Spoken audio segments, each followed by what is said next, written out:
Bem, senhoras e senhores, vamos reiniciar as nossas atividades técnicas. Doutora Miyuki Goto já se encontra no palco e irá recepcionar agora a nossa próxima palestrante, doutora Andréa Cabral, que nos apresentará o tema diagnóstico sindrômico e o impacto nos custos assistenciais.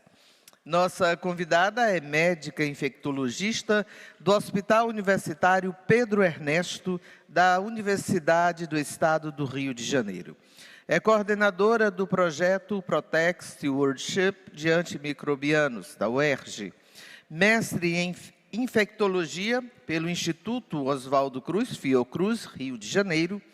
Médica consultora em infectologia da Fundação São Francisco Xavier e professora da pós-graduação da Faculdade Unimed. Com a palavra para a saudação a nossa palestrante convidada, doutora Miyuki Goto.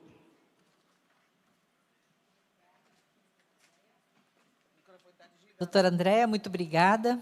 Então, por favor, fique à vontade. Bom dia a todos. É um prazer estar aqui com vocês hoje. Obrigada pela presença, quem está aqui presencialmente, quem está online. É um prazer trazer aqui uma experiência do nosso hospital, que foi iniciada em 2020, com o início da pandemia. Foi-se usado um recurso para a pandemia, para investimento na melhor assistência dos pacientes dentro do hospital, e essa tecnologia acabou sendo incorporada. Hoje a gente é o segundo maior hospital em usar a tecnologia, a gente só perde para a USP, e vai ser um prazer falar sobre isso aqui para vocês. Os palestrantes que palestraram anteriormente facilitaram muito o meu trabalho, porque falaram sobre valor, falaram sobre individualizar o tratamento e falaram sobre ferramentas diagnósticas. A doutora Fabrícia falou uma frase que, para mim, é tudo dentro da medicina, que se a gente vê que o custo, está vendo custo alto, desperdício, é porque a assistência está bagunçada e a gente precisa realmente criar protocolos e falar sobre gerenciamento das ferramentas diagnósticas. Pode passar, por favor. Pode passar. Pode passar.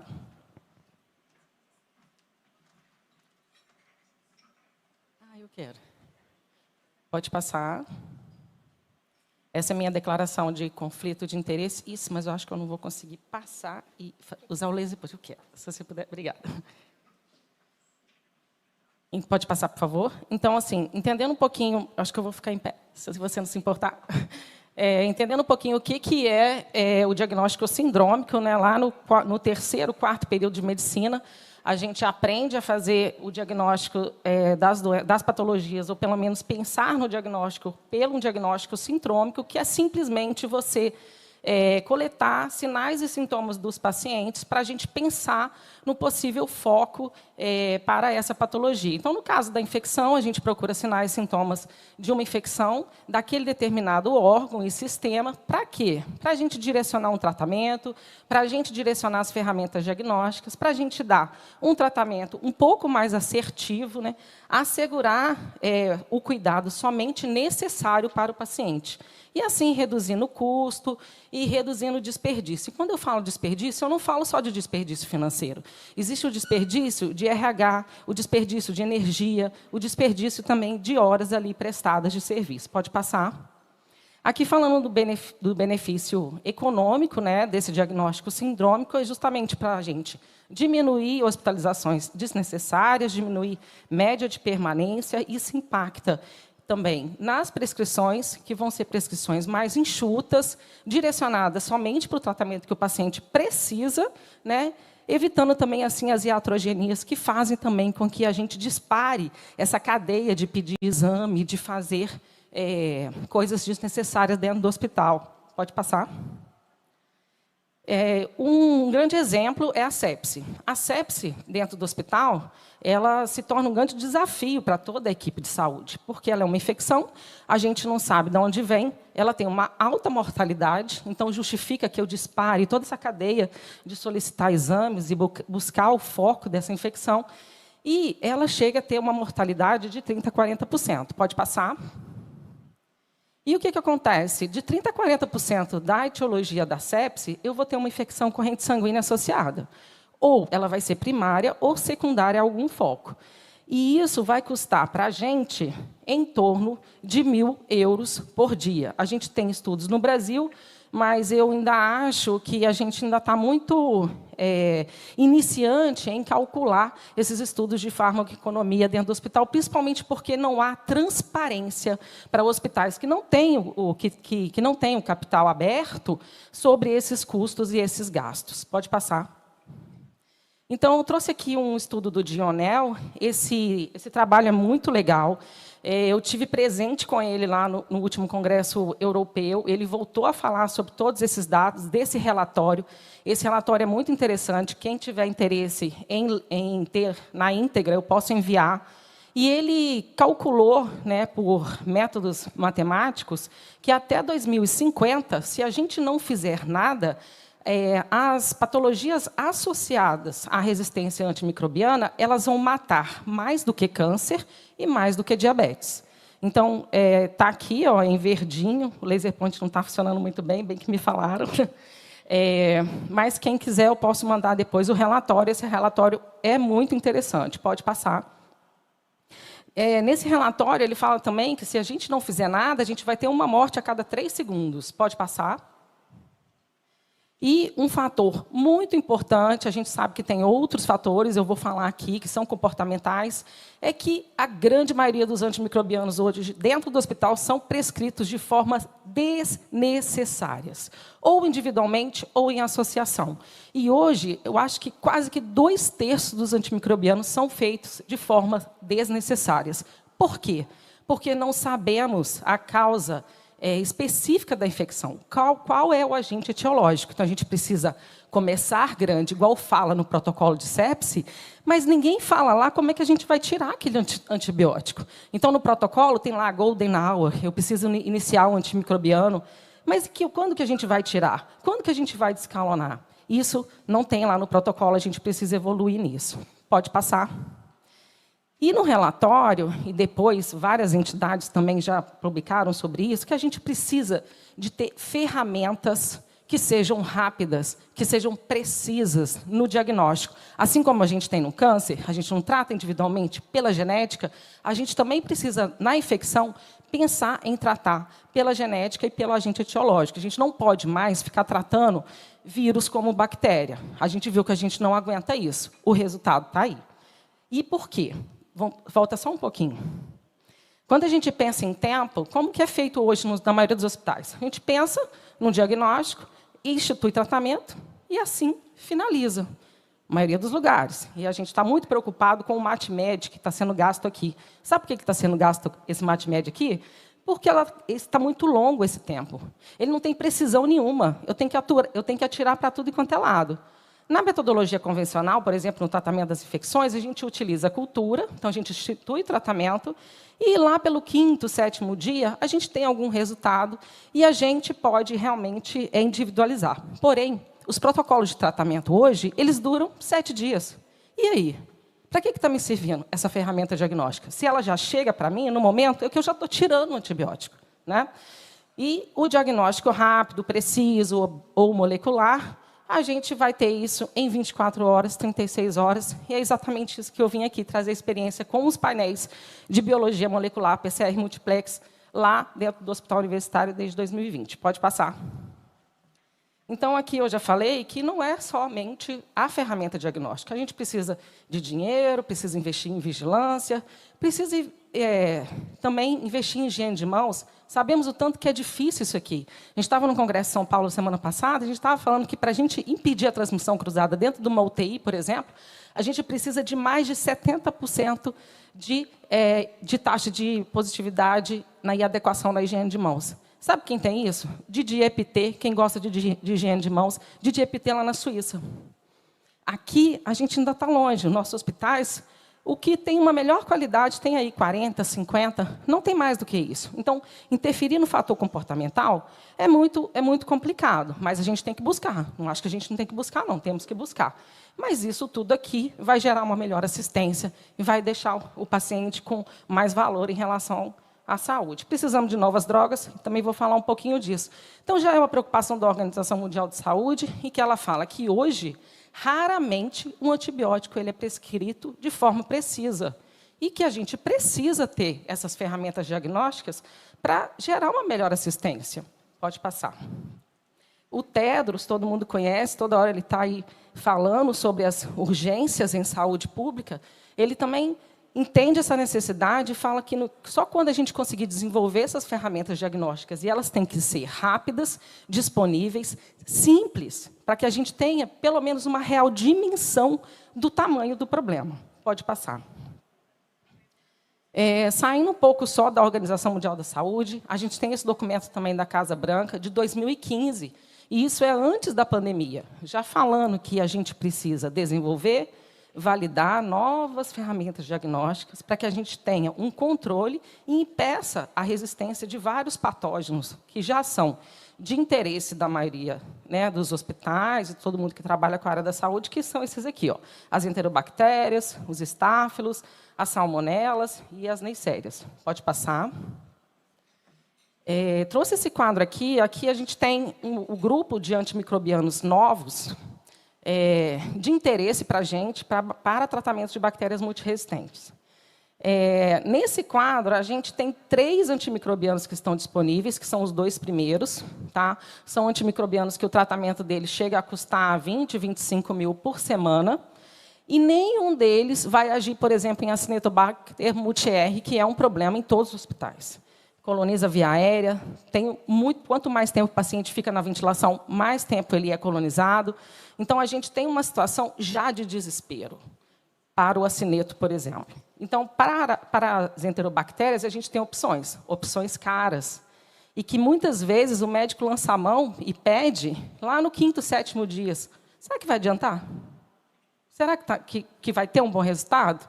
Então, será que, quando a gente pensa em economizar recurso, eu penso, vou usar um antibiótico caro, não tem problema nenhum, eu quero salvar a vida do paciente. Mas qual que é o momento de eu entrar?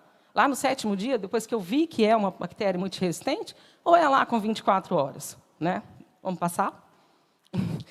E só para começar a falar sobre os genes de resistência, né? Não vou ficar aqui explicando, eu acho que também é como se fossem os genes lá na oncologia. As bactérias elas têm genes de resistência.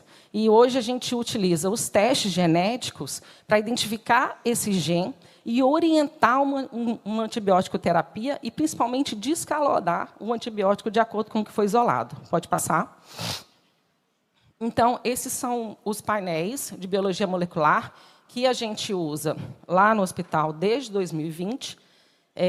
São 6 painéis. O único que a gente não usa ainda é o articular, por enquanto.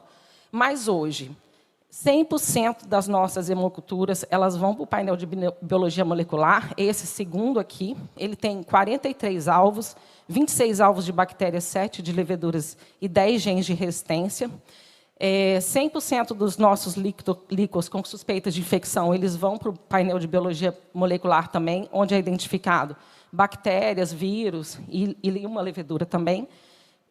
E temos também o gastrointestinal, o de pneumonia e o respiratório, que a gente utiliza de acordo com a indicação. Então, esses não vão automaticamente, e eles precisam conversar com a gente, que é da infectologia, para ver a indicação.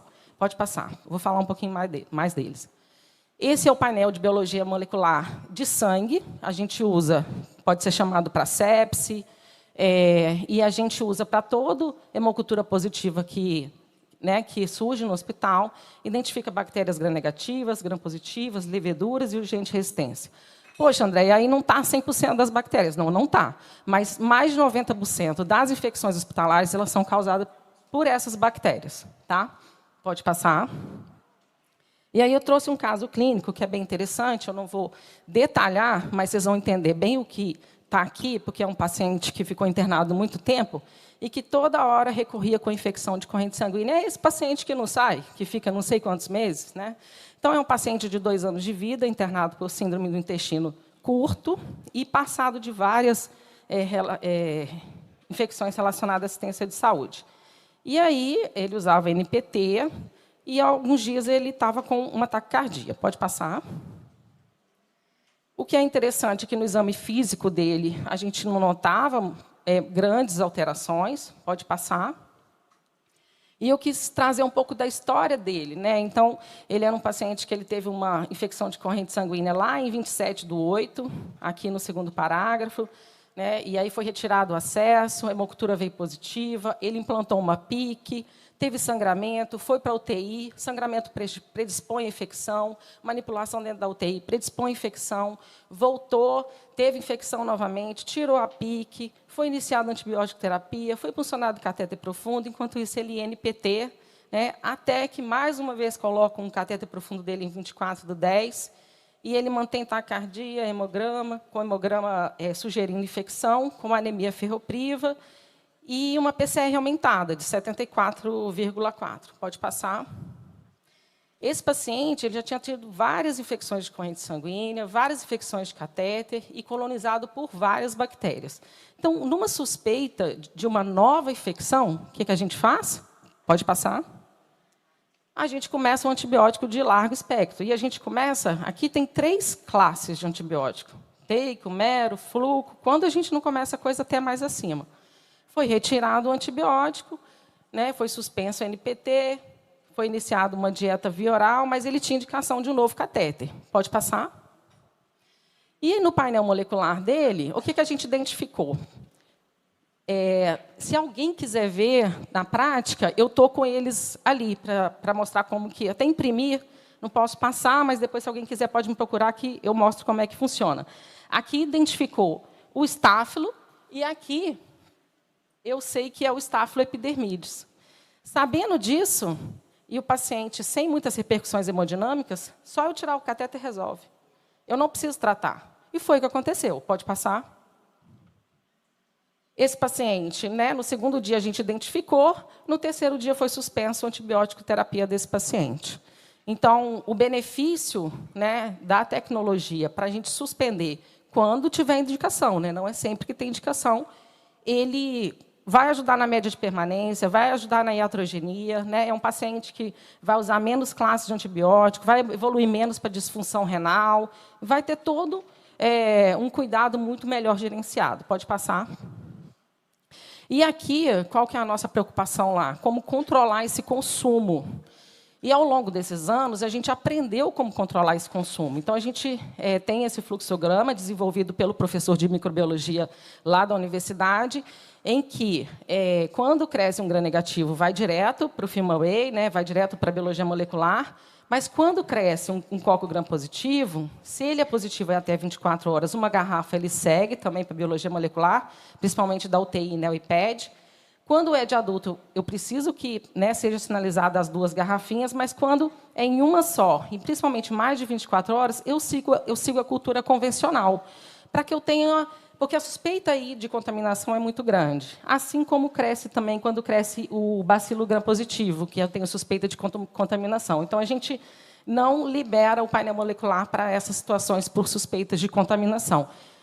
Eu acho que isso aqui merece até um estudo e merece ser validado, sabe, em tese de mestrado e doutorado, porque pode ser um modelo para que a gente realmente tenha 100% de aproveitamento da ferramenta diagnóstica. Pode passar.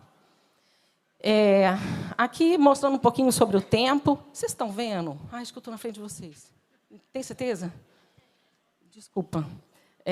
Pode passar, que é mais ou menos a mesma coisa que fala aqui. Então, o sangue é coletado. Ele positiva em torno de 24, no máximo em 48 horas. A gente faz o grão é 5 minutos. E aqui embaixo, quando segue, né, a cultura convencional e quando a gente tem a identificação desse patógeno aqui em 1 hora na biologia molecular. Então, a gente tem aí de 48 a 72 horas, no melhor cenário de antecedência em relação à identificação. Isso traz demanda para a CCH. Isso traz demanda para o infectologista. Ele tem que estar on time, a gente tem um grupo em que a gente identifica e está 100% do tempo, assim, de madrugada, de manhã e de noite, para que essa informação chegue o mais rápido possível com o médico. Pode passar. Esse é o painel respiratório, tá? Ele identifica alguns vírus, os principais aí que estão circulando que podem causar doença. E ele também identifica esse grupo aqui de bactéria atípica, que é o Mycoplasma aclamídia, que são muito difíceis de crescimento em cultura convencional. A gente usa muito esse painel na pediatria, porque a pediatria interna muita criança com síndrome respiratória aguda grave, e, nesse momento, eu não tenho como diferenciar que é bacteriano ou que é viral. Então, aqui a gente consegue tirar, porque os neonatologistas, os pediatras, identificam que é um vírus, e a gente consegue realmente tirar e encurtar todo o tratamento desse paciente. Isso faz uma diferença, não é só em deshospitalização, é no que a gente está entregando de assistência, é na exposição ao risco, né? Também a gente chama a atenção da Bordetella pertussis, né, que é a causadora da coqueluche, que a gente também está vendo alguns casos, e é um motivo de preocupação, já que a gente sabe que a gente não tem muita proteção para isso ao longo dos anos. Pode passar. Aqui é um modelo, como ele vem. Então, assim, é muito simples, é detectado e não detectado. Esse painel ele não é quantitativo. Pode passar. E esse é um painel de pneumonia, né? Esse painel de pneumonia, aquele a gente faz com SWAB, é um painel respiratório para vírus e bactéria típica. Esse é um painel de pneumonia que, preferencialmente, a gente tem que fazer com lavado broncoalveolar. Né? E aí a gente tem que...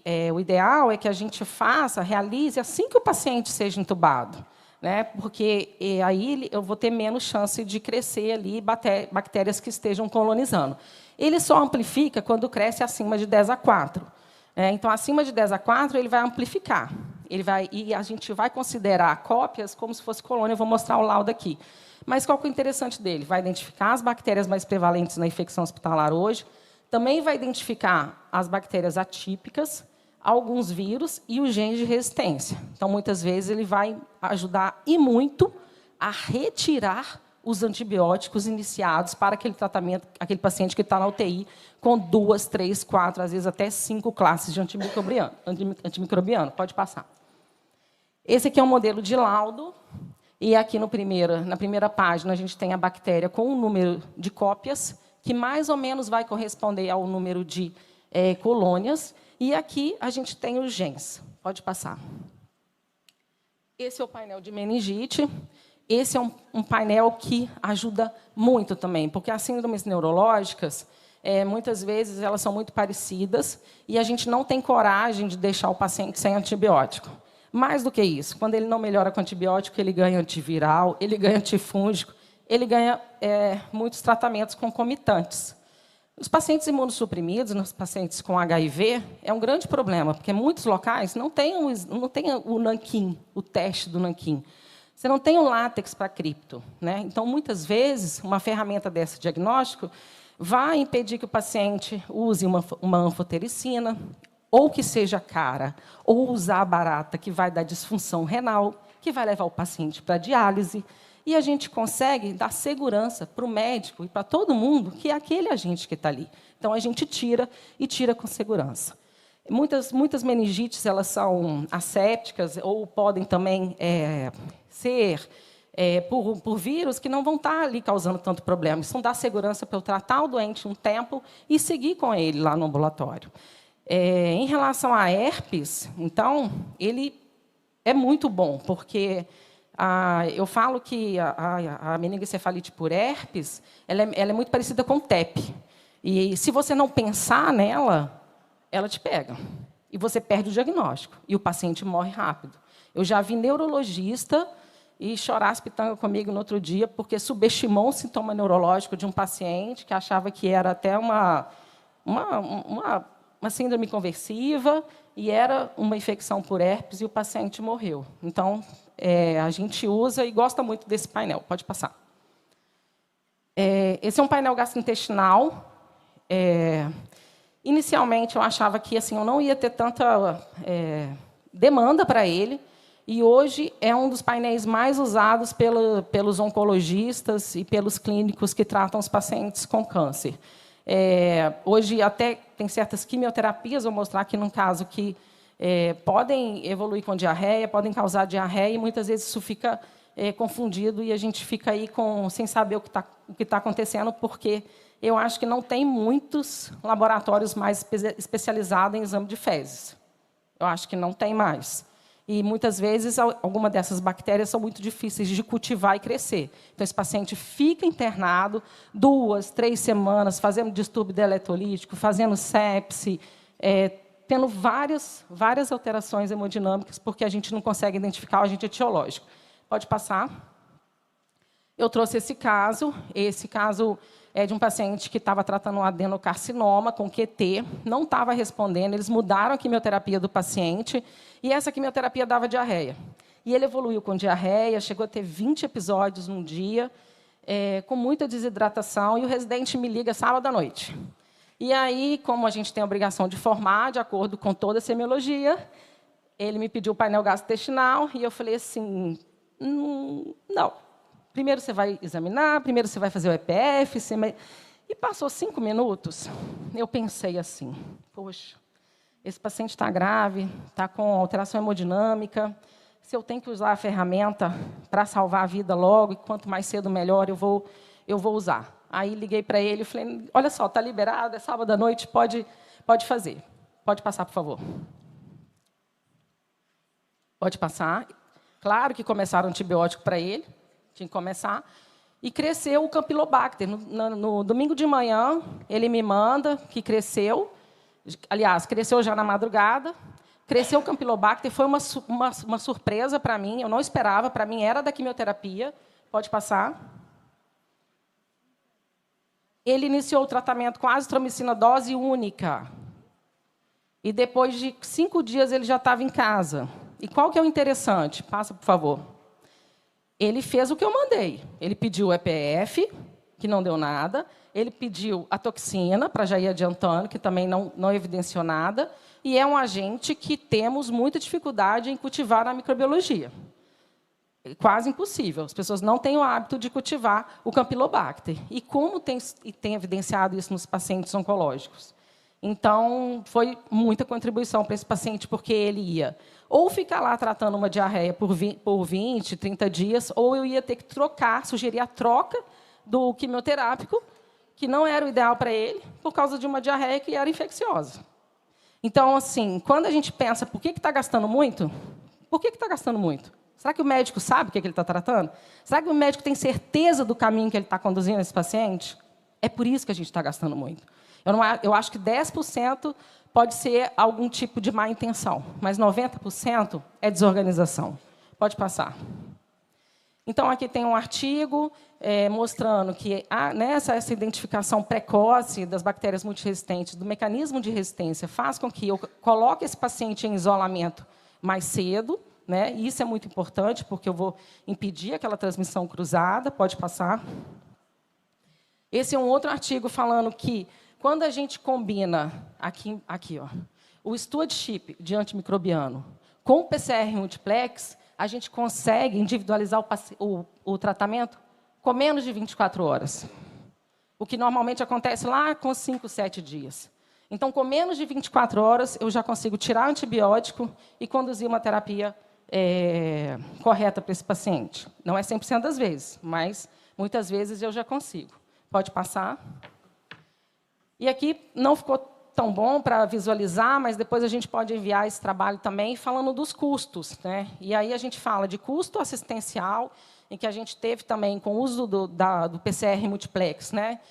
Tanto uma menor mortalidade em quem usou, porque, obviamente, eu consigo identificar esse patógeno com 3, 4 dias de antecedência e dar um tratamento individualizado, como também o custo total, né, de $15.000 para $12.000, e o custo da farmácia também, de $2.200 para $1.500. Aqui embaixo eu mostro que, muitas vezes, esse paciente com infecção hospitalar, a vancomicina ela já é iniciada prontamente, né, porque o estáfilo é uma possível bactéria. E aí, quando eu identifico no PCR multiplex que eu tenho um estáfilo sensível, e muitas vezes eu tenho, o tempo de uso da vancomicina. Então, quando eu não tenho a ferramenta de PCR, eu usei 66 horas de vancomicina. Quando eu tenho PCR multiplex, em média, o estáfilo cresce muito rápido, eu tenho 14 horas de uso de vancomicina. E aí eu tenho que pensar só em antibiótico? Não. É o equipo, é o RH que está ali todo manipulando esse antibiótico, é a seleção, é a disfunção renal. né? Então, tem muita contribuição, não só do DDD de antibiótico. Por isso, a dificuldade de mensurar todos esses ganhos com uma melhor ferramenta diagnóstica. Pode passar. E nem tudo são flores. Eu falei muito da gente tirar antibiótico, mas, nesse caso aqui, com esse artigo, a gente encontrou evidência para colocar. Porque, com o PCR multiplex, eu consigo identificar mecanismos de resistência, NDM, o OXA48, que eu sei que o paciente não vai responder. Então, eu já troco o antibiótico, já no início, para aumentar a chance do paciente responder. Pode passar. De 6 em 6 meses, de ano em ano, a gente compila esses dados, e o que a gente tem é realmente a epidemiologia do hospital, mostrando que hoje, né, esse gene BLAC-APC está muito difundido, né, e que esses pacientes que têm bactéria multiresistente, eles têm uma chance de 60% de óbito. Pode passar. E a gente também encontrou que o tratamento ele foi ajustado em 40% das vezes. Isso é o nosso dado lá da UERJ. Mas o dado da literatura é que ele pode chegar a 50% a 60% de ajuste com a ferramenta de PCR multiplex. Pode passar. Então, é um pouco, já iniciando aqui minha conclusão, eu acho que as novas ferramentas diagnósticas podem ajudar na decisão da prescrição médica, né, fornecendo um resultado mais rápido, identificando amplamente os genes de resistência. O infectologista, o clínico, vai ter que se habituar, né, igual o oncologista falando aqui de genes, da gente também falar sobre genes de bactéria, né? E essa adequação ao antimicrobiano, ela reduz toxicidade, resistência e custo. Pode passar. A CCH adora, eu acho que a gestão também, porque a gente reduz tempo de permanência, usa o antibiótico de forma mais apropriada e controla muito melhor as nossas bactérias multiresistentes. Pode passar. Esse é o nosso grupo, lá do Pedro Ernesto. O Pedro Ernesto está aqui embaixo, um hospital hoje de 530 leitos. Ele é referência para o Estado hoje em transplante, em robótica, em endocrinologia, em nefrologia. Aqui tem infectologista pesquisador, tem infectologista pediátrico, tem engenheiro, enfermeiro, farmacêutico, e aí tudo que está aqui é resultado do trabalho dessa equipe.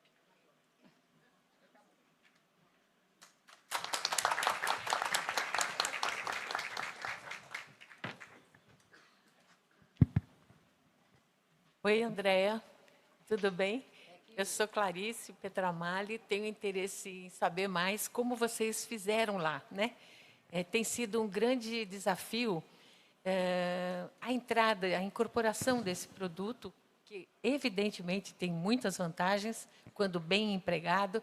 O problema que eu vejo, né? A dificuldade que eu vejo é a gente fazer a delimitação dos casos que vão precisar e qual é a inteligência, né, que não é artificial, qual é a inteligência que está por trás de toda essa indicação. Então, eu queria que você explicasse mais como vocês fizeram nesses hospitais, né, que hoje usam, como vocês restringiram ou incluíram, fizeram como se fosse um protocolo, não é? E de que fontes vocês tiraram, como vocês abordaram isso? Qual foi a ideia por trás desta segmentação, né? Que eu vi que, se você deixar em aberto, todo mundo vai adorar. Nós, todos médicos, queremos pedir um painel desse para qualquer coisa, antes mesmo de botar um dedo no doente, né? E não é isso que a gente quer.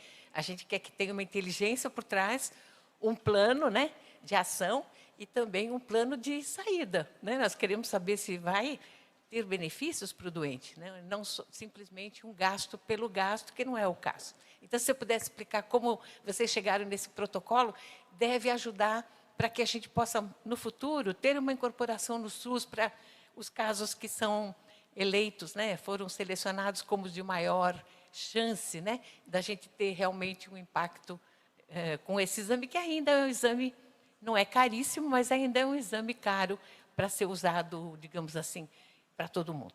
Muito obrigada.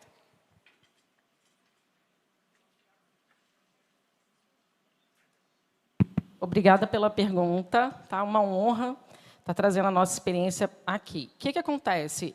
A gente tem um cenário na universidade de muita riqueza de RH e pouco recurso financeiro. Quando a gente fala em investir em protocolo, eu acho que os protocolos eles podem deixar os hospitais no mesmo nível, né? Porque eu acho que realmente a gente tem que chegar nessa fase assim, de deixar quem estuda muito, quem tem muita experiência, fazer o protocolo para que a gente possa substituir essas cabeças pensantes que, lá no caso, só, né, estão lá para isso, para formar opinião. Então, desde o início, já existe, por parte dos preceptores e dos professores, né, todo um raciocínio diagnóstico sindrômico clínico.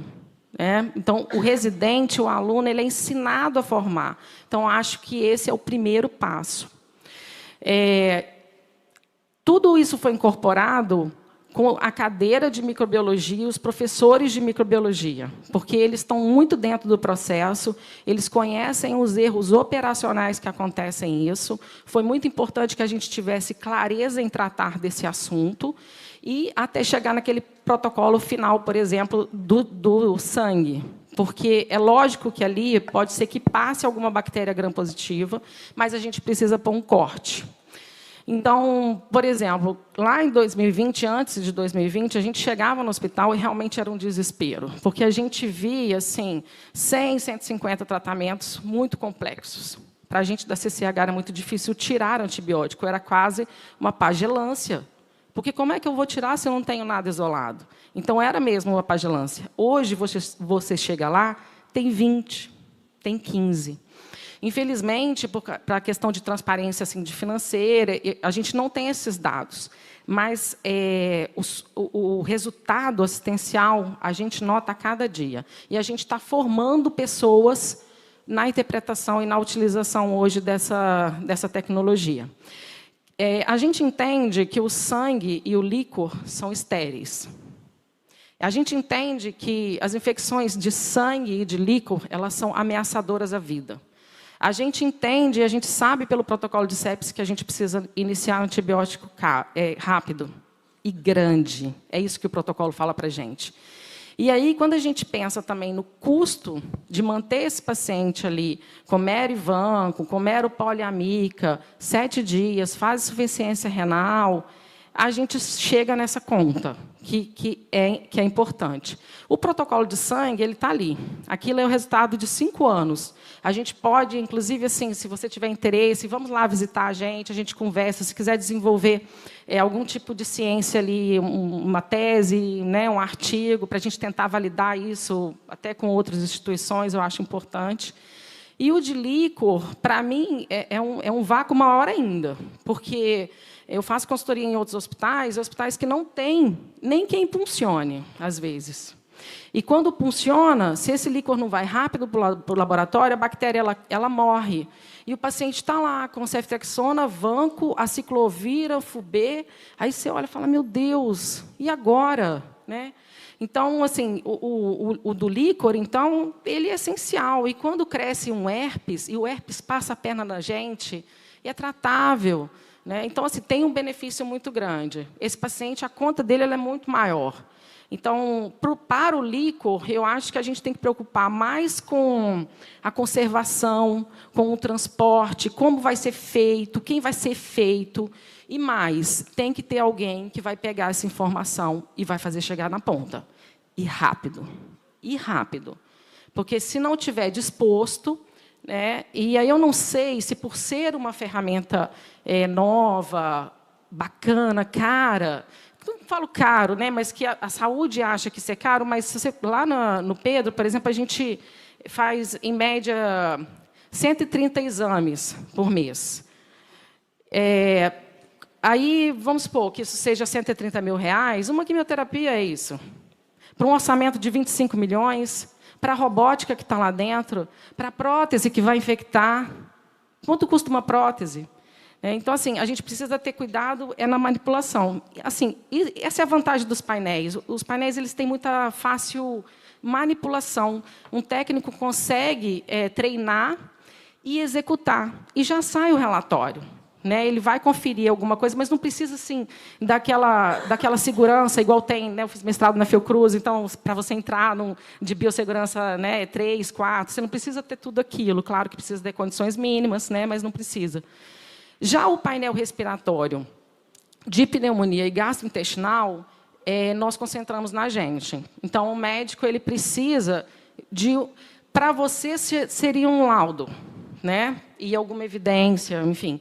Para a gente, ele tem que ser parte do nosso corpo clínico e falar sobre aquele paciente. Então, a gente tem uma tendência muito grande a liberar muito para os pacientes que têm licença poética para começar um antibiótico grande e rápido, que são os pacientes oncológicos, os pacientes transplantados de medula, né, os pacientes de imunossupressão, por qualquer motivo, reumatológico, né, a gente tem essa tendência a liberar. Na pediatria e neonatologia, também a gente libera rápido. Por quê? Porque a gente quer que esse neném e essa criança que está com uma infecção viral, ela vai embora por vários motivos. Primeiro, que ela não tem infecção, ela não tem que estar no hospital. E segundo, porque ela contamina toda a minha unidade, né? E contamina profissionais. Então, assim, o ganho disso aí...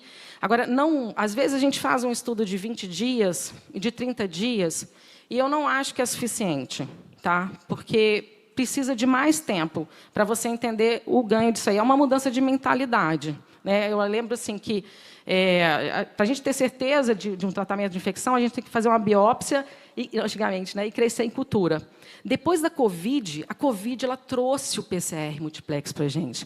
Eu lembro, né, quando iniciou isso, eu falava assim, gente, nós estamos perdidos, porque nós nunca vamos conseguir fazer um teste para Covid PCR, e hoje é a coisa mais comum.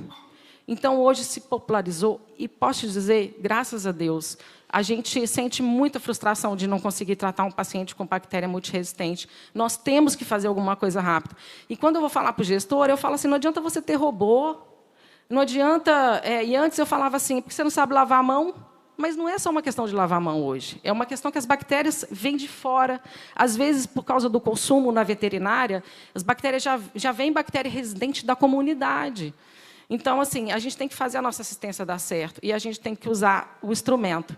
Hoje, se fala muito em stewardship de instrumento diagnóstico. Não, stewardship de antimicrobiano já é uma coisa que é mais que obrigação. E hoje eu acho que a gente tem que pensar sobre o stewardship desses instrumentos. Entendo a dificuldade de fazer um protocolo, mas entendo que a gente também começou com sangue e líquor, depois que a gente foi introduzindo, e isso está trazendo muito conhecimento para a gente. Até, eu acho que as publicações em relação aos agentes etiológicos causadores de infecção em pacientes neutropênicos, nos pacientes imunossuprimidos, vai mudar muito com as publicações que a gente vai ter com o PCR multiplex. Muito obrigada. Muito obrigada pelo que você diz, né? Todos esses. Eu acho que a gente tem que caminhar em partes, né? E selecionando, né, os grupos que são mais fáceis da gente incorporar, não é? Para que a gente possa evoluir nessa condição. E você falou sobre os hospitais de ensino. Nós temos uma rede grande no Brasil. Os hospitais de ensino podem ser esse lugar, né, onde esses testes vão ser incorporados e vocês vão publicar coisas. Porque, para que se possa incorporar pela Conitec ou pela CoSaúde, nós precisamos de publicações brasileiras, de preferência, que esta ferramenta consegue mudar a conduta. E quem muda a conduta é a inteligência não artificial, né? A inteligência natural, humana, das pessoas que estão lá. Então, tem que ter equipes que saibam o que fazer com esse produto, né? Com essa ferramenta na mão para a melhoria da saúde do paciente. E aí eu tenho certeza que a gente consegue incorporar paulatinamente um exame que depois vai ganhar em termos de volume e o preço vai baixar, como hoje já é bem mais barato, né? Os PCRs, hoje, por conta do uso, né, amplo que a gente tem. Muito obrigada. E se vocês puderem divulgar para os hospitais de ensino, eu acho que seria uma ideia bacana da gente ter publicações, mesmo dados parciais, vão ajudar a gente a decidir, tanto no CoSaúde como na Conitec. Muito obrigada.